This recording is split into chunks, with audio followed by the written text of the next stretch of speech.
Hello friends good morning बंधुरा अनेक दिन धरे भिडियो देওয়া হয় না। तो आज के भाबलाम जेहेतु बागान থেকে কিছু শাকসবজি তুলবো তো তোমাদের একটা ভিডিও দিই। আর দেখো এই টমেটো গাছটা অনেক বড় হয়ে গেছে আর এর মধ্যে দেখো কত সুন্দর টমেটো চলে আসলো। তো বাগানে যেহেতু বেশি শাকসবজি নেই একটু একটু তুলি তো ভিডিওটা দেওয়া হয় না।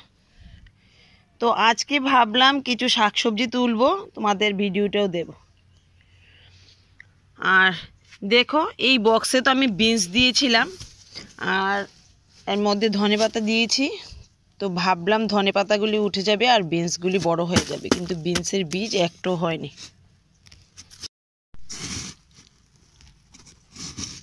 তো বিনসের বীজ না হলেও ধনেপাতাগুলি কিন্তু দারুণ হয়েছে। দেখো শিকড়গুলি কত বড় হয়েছে। তো এভাবে শিকড় বড় হলে বুঝে নেবে যে মাটিটাতে প্রচুর পরিমাণ খাবার আছে, তার জন্য শিকড়গুলি এত দূর পর্যন্ত ছড়িয়েছে। আর মাটিটাও একদম ঝুরঝুরে দেখো। তো যেহেতু বিনস হয়নি সবগুলি ধনেপাতা আজকে তুলে নেব, নিয়ে আবার মাটিতে একটু খাবার টাবার দিয়ে দেখি কি লাগায়। তো বাজার থেকে কিছু লাল শাকের বীজ আনলাম, বাকি দুইটা বক্সেও দিয়েছি, দেখি এর মধ্যে দিয়ে দিতে পারি। আর নিচের বাগানে তো কতগুলি বিনসের বীজ দিলাম, সেগুলো কিন্তু এখনও দেখা মিলল না। বুঝতে পারি না, সব কিছুই তো হয় কিন্তু বিনস গাছটা আমার কিন্তু ভালো হয় না। গত বছরও এরকম হয়েছে, বুঝতে পারছি না মাটির জন্য নাকি অন্য কারণে। তো গত বছরও মাত্র কয়েকটাই হয়েছে, তাতেই কিন্তু অনেকগুলি বিনস হয়েছে। তো ভাবলাম এবছর বেশি করে লাগিয়ে দেব, কিন্তু বেশি করে তো লাগিয়েছি কিন্তু হয়নি। তো কুমড়ো শাকটাও রাখবো না, এটাও তুলে নেব যেহেতু অন্য কিছু দেব।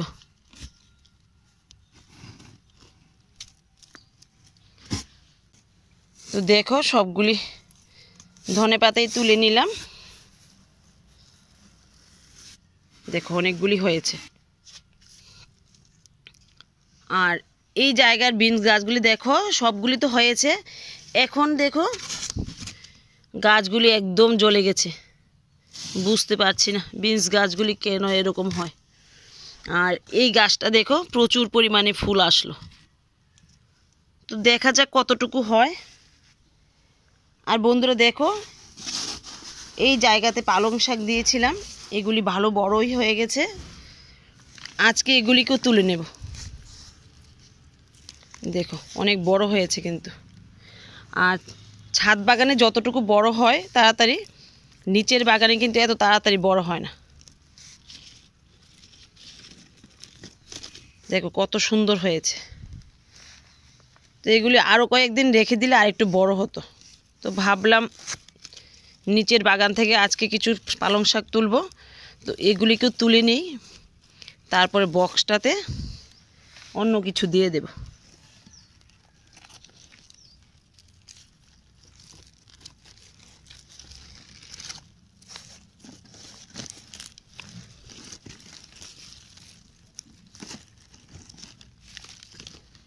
আর দেখো এখানে কতগুলি ডাঁটা শাকও আছে, এগুলিকেও তুলে নেব। এই কুমড়ো শাকটাকেও তুলে নেব। সব কিছু মিলিয়ে একটা শাক রান্না করব। দেখো অনেকগুলি হয়ে গেছে। আবার নিচের বাগান থেকে কিছু পালং শাক নেব। তো এবার চলো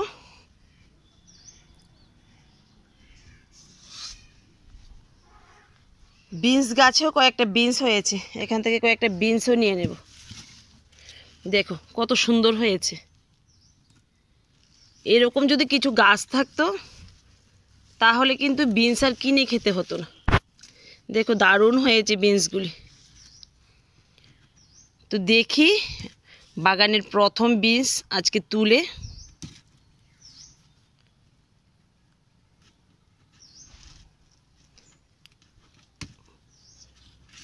দেখো দারুণ হয়েছে, বাজার থেকে কিন্তু কোনো অংশেই কম হয়নি।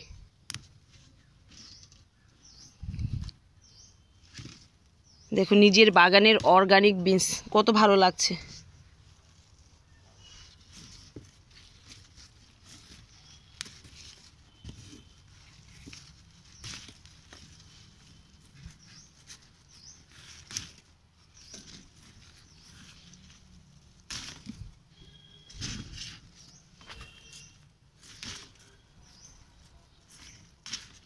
দেখো অনেকগুলি নিয়েছি, এরকম যদি কতগুলি গাছ থাকতো তাহলে কিন্তু বাজার থেকে আর কিনে খেতে হতো না।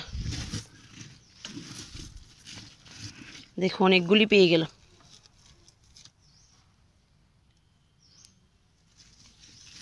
তো বন্ধুরা চলো এবার যাই নিচের বাগানে, দেখি গিয়ে কি কি তোলা যায়। তো বন্ধুরা চলে এলাম নিচের বাগানে, আর দেখো মূলা শাকগুলি কিন্তু দারুণ হয়েছে। আর এই যে দেখো মূলা বাঁধতেও শুরু করেছে। তো আর কিছুদিনের মধ্যেই মূলা হয়ে যাবে, তো সেগুলি তুললে তোমাদের তো অবশ্যই দেখাবো। আর এই মটরশুঁটি গাছগুলিও অনেক বড় হয়ে গেছে, কিছুদিনের মধ্যেই ফুল চলে আসবে। আর দেখো কিছু গাঁদা ফুলের চারা আনলাম, তো সেগুলি কোথায় লাগাবো ভেবে পাচ্ছি না, তো দিয়ে দিলাম এখানে। দেখা যাক এখানে রাখি কি না অন্য কোথাও সরিয়ে ফেলি। তো বাঁধাকপি গাছগুলিও দেখা যাচ্ছে ভালোই হচ্ছে।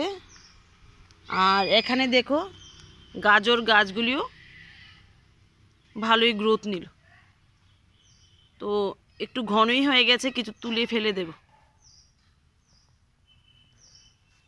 তো বন্ধুরা আজকে এখান থেকে কিছু পালং শাকও নিয়ে নেব। আর পালং শাকগুলি যদি না তুলি ফুলকপি গাছগুলিকে একটু যত্ন করা যাচ্ছে না, মানে মাটিটা একটু উঁচু করে দিলে গাছগুলি ভালো হয়। তো আজকে এখান থেকে অর্ধেকটাই পালং শাক তুলে নেব। তো এগুলিকে তুলে তারপর তোমাদের দেখাই কতগুলি হয়েছে। তো দেখা যাক কতটা তুলতে পারি, বেশি নিলে তো নষ্ট হবে, দেখা যাক কতটুকু হয়। দেখো এইটুকু জায়গাতেই কতগুলি হয়ে গেছে, তো এগুলি তুলে তারপর তোমাদের দেখাই।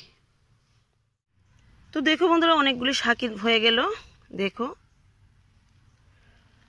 তো আর বাকি এই সাইডটা রয়ে গেছে, তো এই সাইডটা দেখি কবে তোলা যায়, তুলে তারপর এই গাছের গোড়াগুলি একটু উঁচু করে দেব। দেখো অনেকগুলি শাকই হয়ে গেছে আজকে।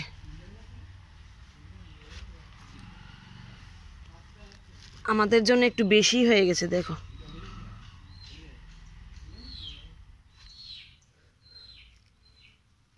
দেখো একদম ঝুড়িটা উঁচু উঁচু হয়ে গেছে। আর দেখো এই সাইডের ধনে পাতাগুলি দারুণ হয়েছে কিন্তু, দেখো কত সুন্দর হয়েছে।